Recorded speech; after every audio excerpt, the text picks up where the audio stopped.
and balanced, unbiased and clear, concise and accurate.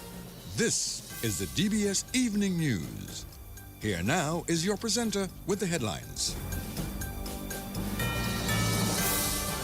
Good evening and welcome to the DBS Major Evening News. In the headlines, the Eastern Caribbean Supreme Court will mark the commencement of the new lawyer with its traditional ceremony opening Monday. In news from the region, U.S. says it seized another tanker that tried to break Venezuela blockade. And internationally, U.S. President Donald Trump says the U.S. will decide which oil companies can operate in Venezuela. I'm your presenter this evening, Arlian Christopher, and these are the headlines. The details of the news when we return.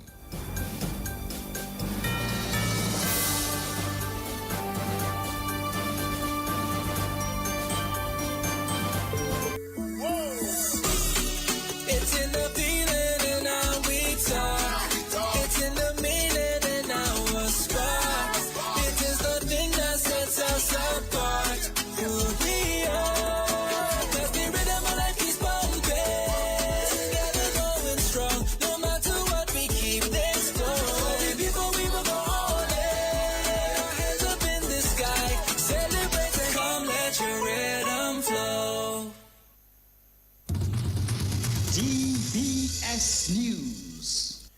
Welcome back.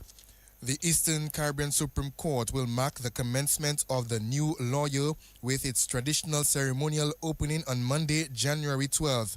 The ECSC will commence proceedings under the theme, the ECSC, Justice that Endures, anchored in independence, strengthened through trust. The host member state is the Commonwealth of Dominica.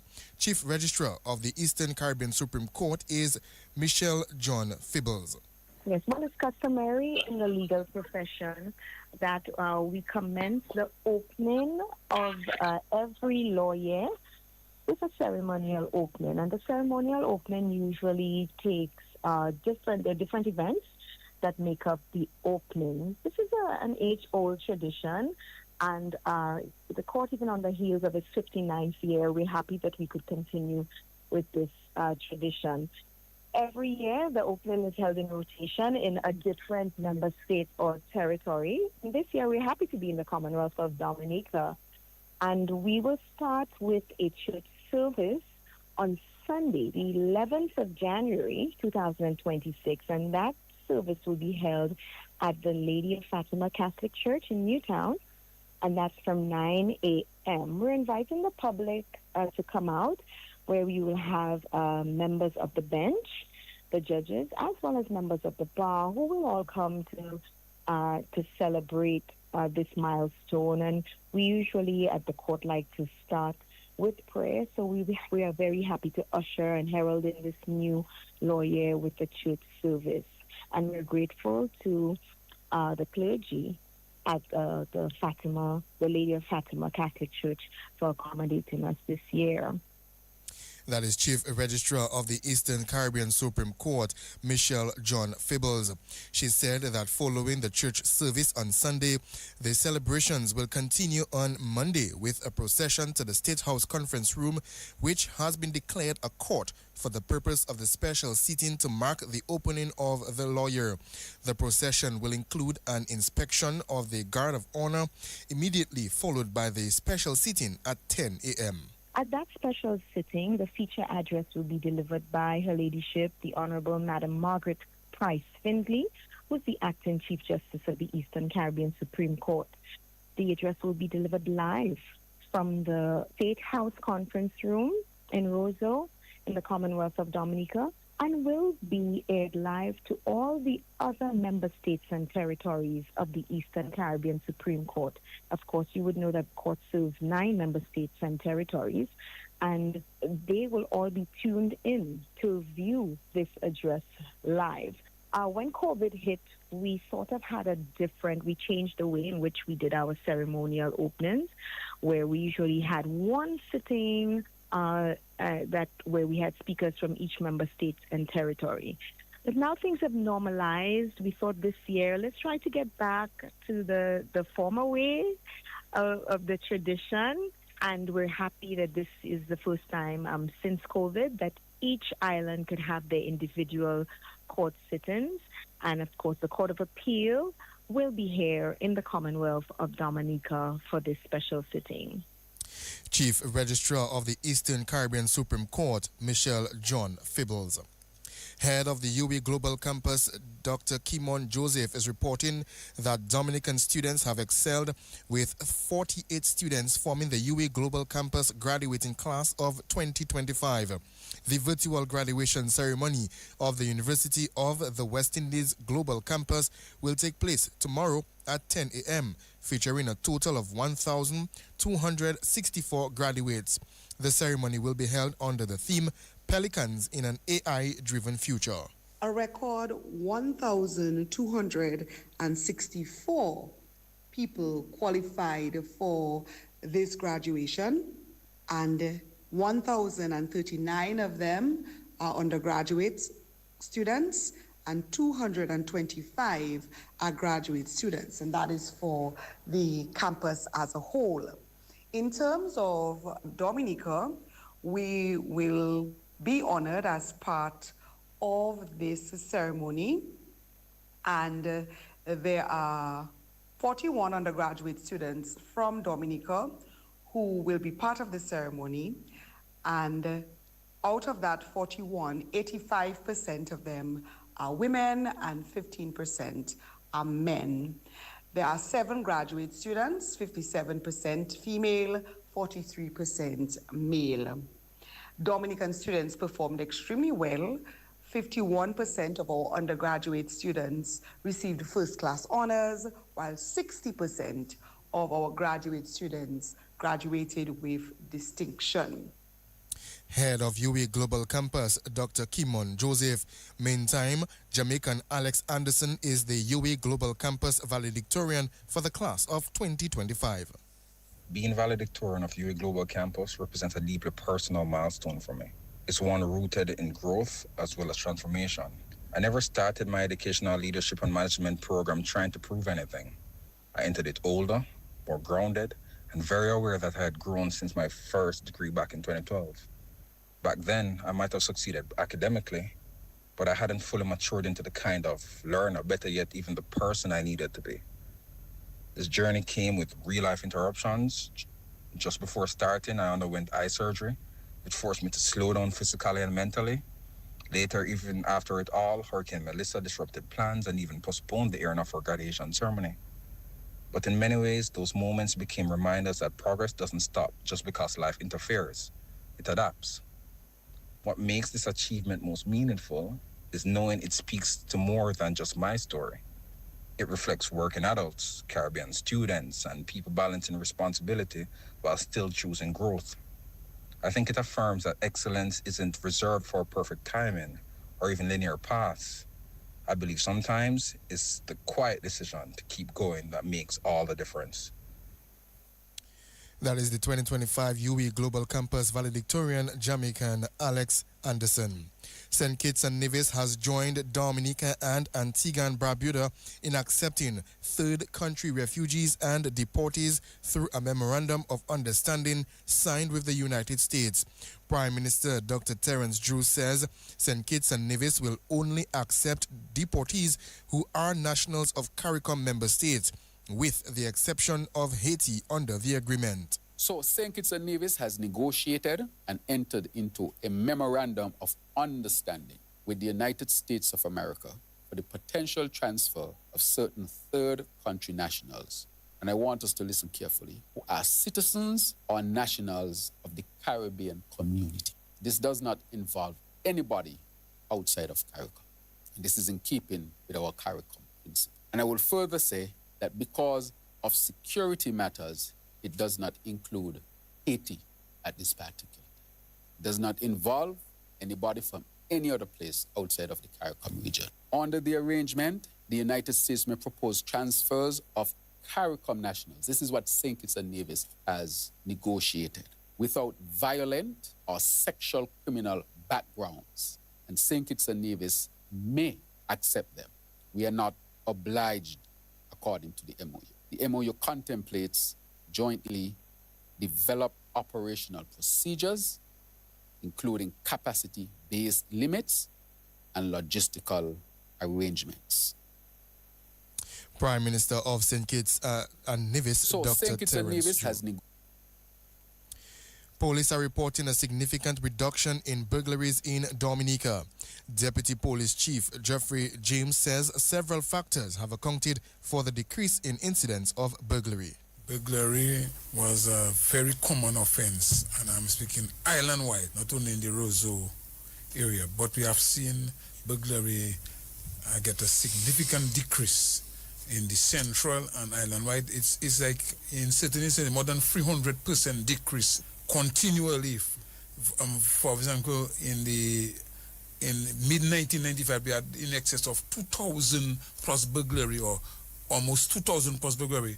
It has gone down to about 200 burglaries island-wide. So you can see the marked decrease in burglary. Now, some may ask, what is the reason for that? I think there are many factors that cause that. The advent of community policing, the involvement of the police.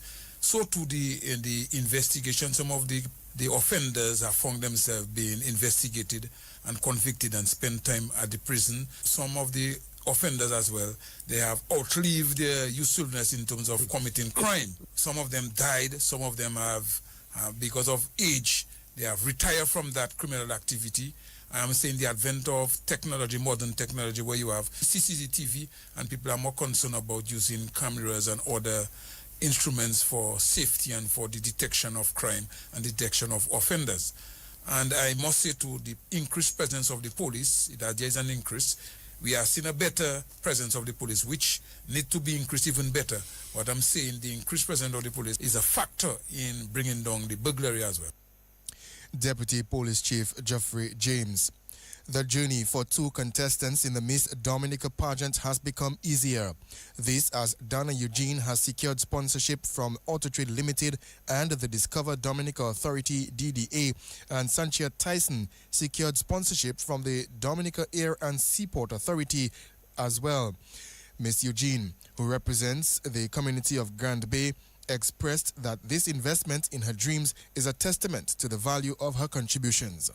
It is with immense pride that I stand humbly before you today, officially sashed by Island Car Rentals and Valvoline, proudly operating under their parent company, Autotrade Limited, a company that believes in quality service, strong relationships, and investing in people.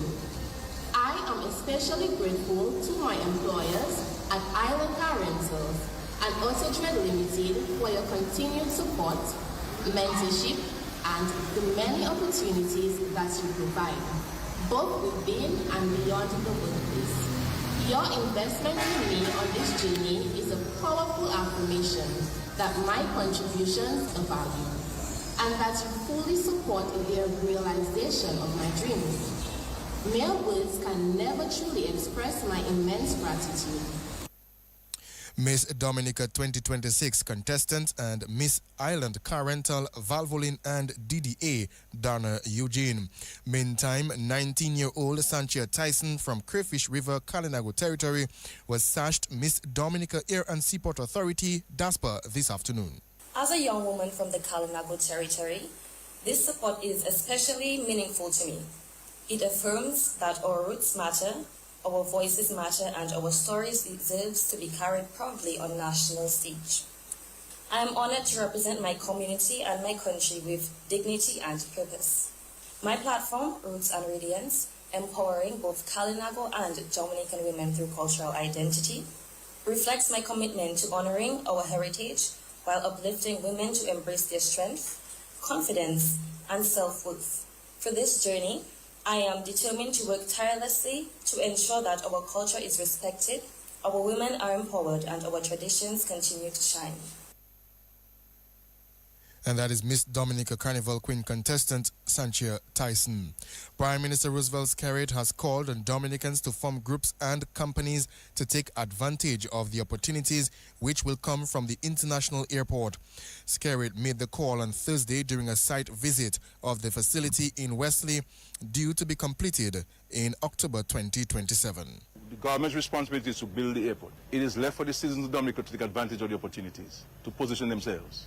what are the opportunities and the benefits of the airport. And so we have to position ourselves to take advantage of those opportunities. I can tell you the number of foreign nationals who have shown interest in acquiring lands. There's a joint venture with us in a company, and somebody offered to buy over 100 acres of land in this area. We've had to hold it back because there's some land I believe should stay with the people of Dominica. But people are scouting, people looking to buy, all foreign nationals. Can we not put ourselves together in groups, in companies, and make an approach to the government to start putting the Airbnbs and the guest houses there for stayover people, etc., for airport staff and for airline staff. And there are a number of things that we believe we can position ourselves going forward. But this airport is going to touch the length and breadth of Dominica. Whether you're from Scottsett, where we rely on fishing, or in the valley, where we rely on tourism, or in Capuchin, where we rely on a mixture of tourism and agriculture, or in the Carnago territory, where we need people to come in to buy our craft, or the farmers in Marigot who were planting yams and dashing, and who are rearing chickens and goats and so forth. Every single sector, of the economy is going to benefit directly from this airport. And that is Prime Minister Roosevelt Skerrit. And that's the national focus. Stay tuned for news from the region and the international scene up next.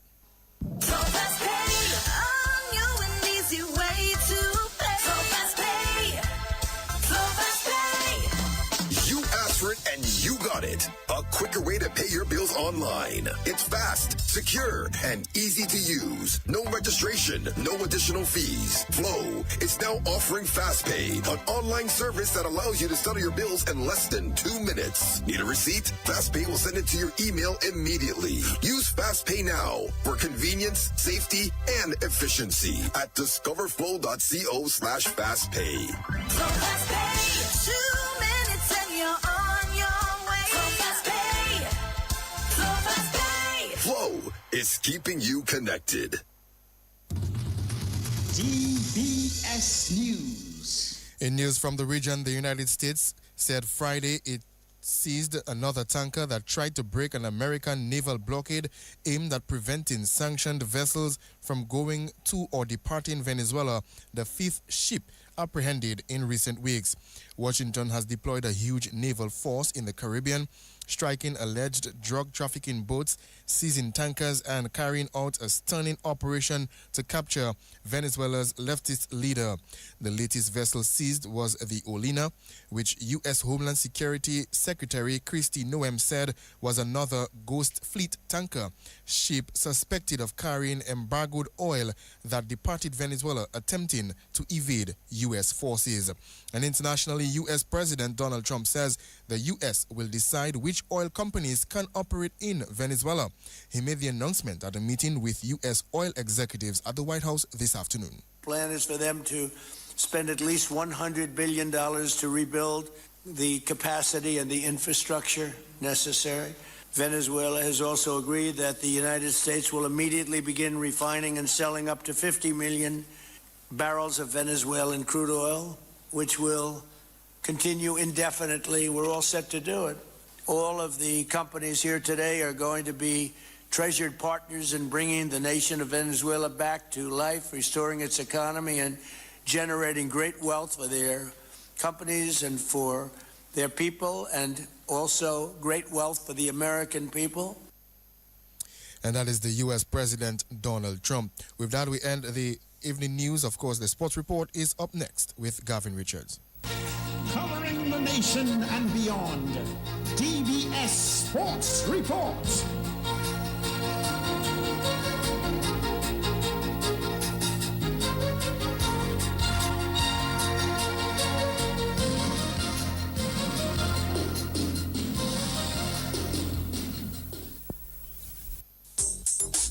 Rudolph Thomas Enterprise in Portsmouth, your suppliers of building materials and hardware products. over 20 years experience in the business. Rudolph Thomas has lumber and plywood, Portland and tile cement, steel rods, galvanized and fenced pipe, and Rudolph Thomas can meet all your wire needs. Galvanized roofing sheets, doors, windows, toilet sets, face basins, and bidets. PVC piping, fittings, and lattice. Check out Rudolph Thomas for ceramic and vinyl floor and wall tiles, nails, nuts and bolts, paint and painting supplies. And check out their line of electrical and hand tools. And Rudolph Thomas is your one-stop shop for hard-to-find items like fiberglass mat and fiberglass resin and welding rods. Go now to Rudolph Thomas on 1240 Bay Street in Portsmouth.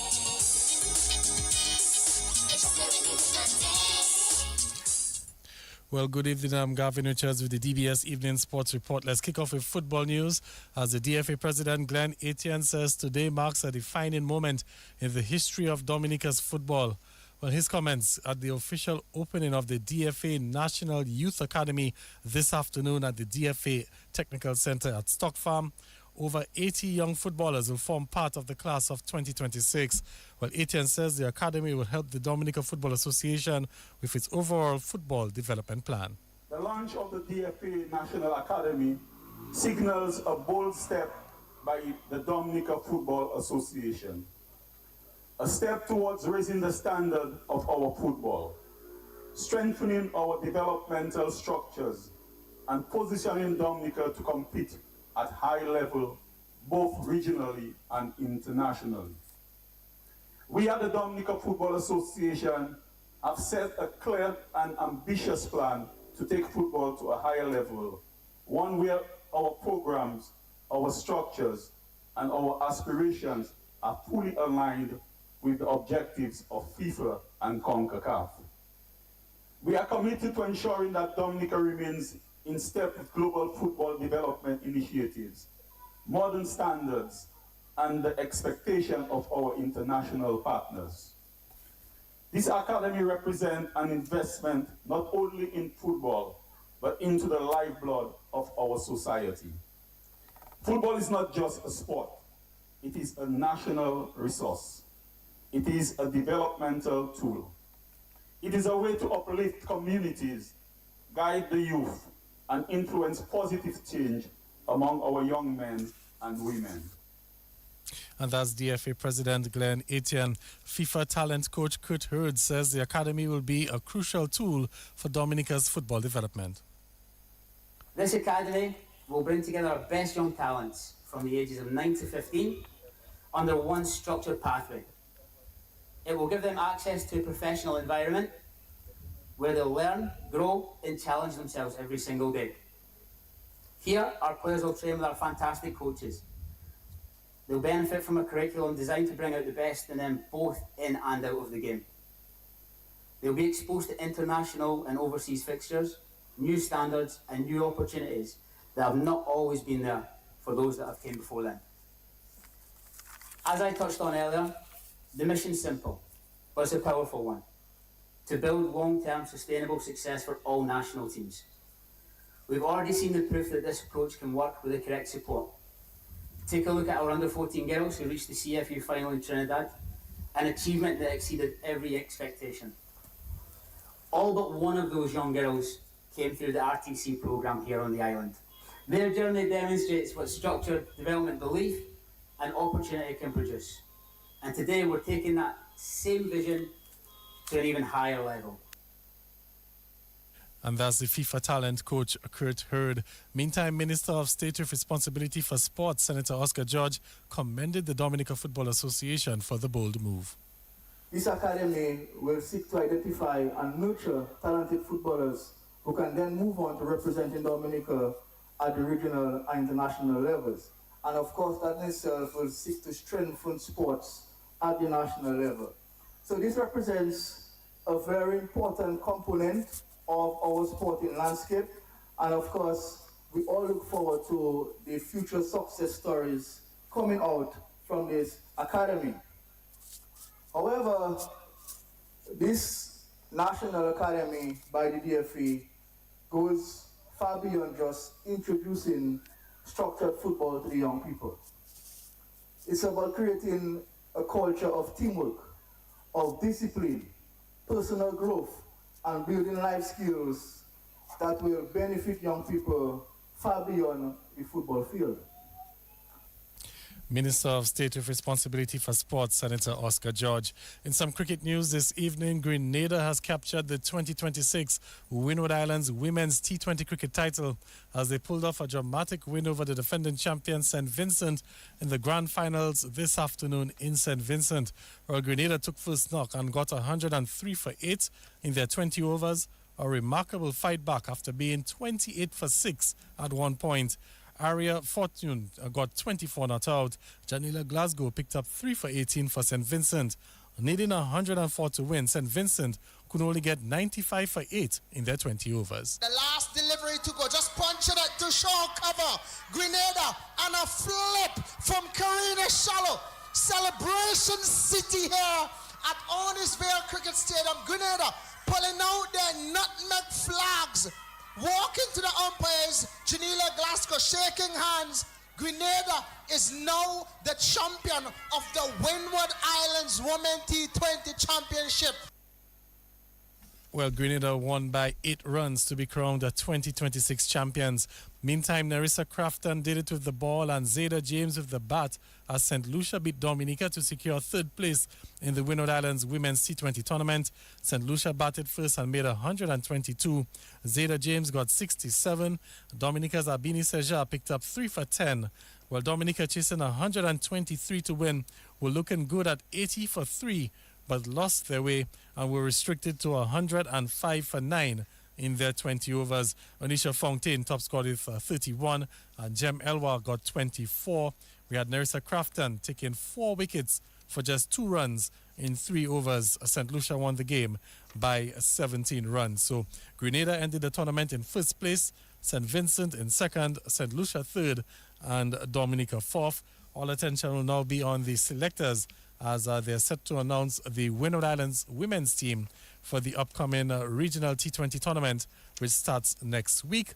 Hopefully we should get that squad sometime tonight or during the course of the weekend. Let's move to some athletics news now, as a Dominica State College student, Jelani Moses, was in a league of his own as he coasted to victory in the sports division's under-20 cross-country event this afternoon. He completed the 5-kilometer run, which took the athletes through Emsall and around the Botanic Gardens in a time of 23 minutes, 12.4 seconds. Despite dominating the field, Moses says he was not too happy with his performance. Well, we'll hear from Moses in another sportscast. Meantime, Akisha Luke, also of the Dominica State College, won the women's division in a time of 30 minutes, 37.49 seconds. Overall, the Castlebrew Secondary School won the boys' teams event, with the Dominica Grammar School placing second and the Portsmouth Secondary School third, while the Isaiah Thomas Secondary School, they won the girls' team event, with the Pierre Charles Secondary School placing second. Meantime, Daniel Thomas of the Northeast Comprehensive won the under-15 division 3-kilometer run in a time of 14 minutes, 57.2 seconds, while Kayla George of the Portsmouth Secondary School was the first female across the line in a time of 16 minutes, 8.5 seconds. The overall male champions in the under-15 division were the Dominica Grammar School, while the Portsmouth Secondary School finished in second place. And, of course, we had Portsmouth Secondary School winning the female category, with the Dominica Grammar School placing second and the Wesley High School finishing in third place. Well, it's 6:30 on the dot in Dominica and the rest of the Eastern Caribbean. That's where we'll come to the end of the DBS Evening Sports Report. We'll have a lot more sporting highlights for you tomorrow morning during the DBS Major Morning News. You heard the news with Ali and Christopher on behalf of the entire News and Sports Department. Our links person, Ivona Jean-Baptiste Dugue. I'm Gavin Richards saying good evening. Rudolph Thomas Enterprise in Portsmouth, your suppliers of building materials and hardware products. Over 20 years experience in the business. Rudolph Thomas has lumber and plywood, Portland and tile cement, steel rods, galvanized and fence pipe, and Rudolph Thomas can meet all your wire needs. Galvanized roofing sheets, doors, windows, toilet sets, face basins, and bidets. PVC piping, fittings, and lattice. Check out Rudolph Thomas for ceramic and vinyl floor and wall tiles, nails, nuts and bolts, paint and painting supplies. And check out their line of electrical and hand tools. And Rudolph Thomas is your one-stop shop for hard-to-find items like fiberglass mat and fiberglass resin and welding rods. Go now to Rudolph Thomas on 1240 Bay Street in Portsmouth.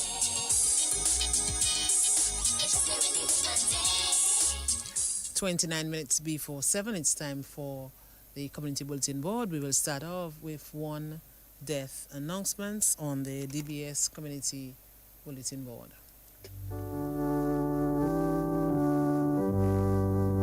We announce the death of Urban Charles Pemberton of Louisville. He was a former employee of DOMLEC and served as a board member of the CCCU Limited. He died on Thursday, 25th December, at the Dominica China Friendship Hospital. He was the father of Valley, Lisa, Junior, Eva, and Annie Pemberton. He will also be remembered by his siblings Patrick and Kenneth Pemberton and Dorothy Henderson, grandchildren Jarrell, Mana, Kirby, Joe, Romel, and others, names too numerous to mention. Nieces Janelle, Sandy, Cecile, and Michelle. Nephews Anton, Daniel, Arthur, Michael, and Patrick Jr. Sons-in-law Bilal Williams and McLeston John. Sister-in-law Yvonne Pemberton. Special cousin Albina in Germany. Cousins, the Charles families in Grand Bay and Pishley, and others, names too numerous to mention. Special friends, Yusika Isles, Kennedy Emmanuel, Clayton Monroe, Edgar Robinson, Sylvia and Banky Robinson, and family. Betty Robinson, Sarah Wade, Alvin Sarah Jr., Janet Revere, Cecil Peters, Bradley Roy, and Roy Mason. Nurses and doctors at the Newtown Health Center. Nurses and doctors on the Alford ward at the Dominica China Friendship Hospital. The community of Louisville, and other relatives and friends, names too numerous to mention. The body of the late Urban Charles Pemberton of Louisville will be transported from Lena's funeral home for viewing from 1:30 p.m. on Tuesday, 13th January at the St. Alphonsus Catholic Church in Goodwill. The funeral mass will take place at 2 p.m. and will be followed by interment at the Roseau Catholic Cemetery. The management and staff of the Dominica Broadcasting Corporation extend deepest condolences to the family of the late Urban Charles Pemberton of Louisville.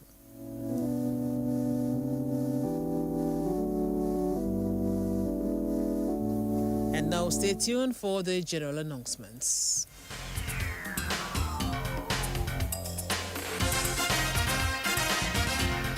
DOMLEC informs its customers in Bath Road between Kennedy Avenue and River Street, Hillsborough Street, between Bath Road and Independence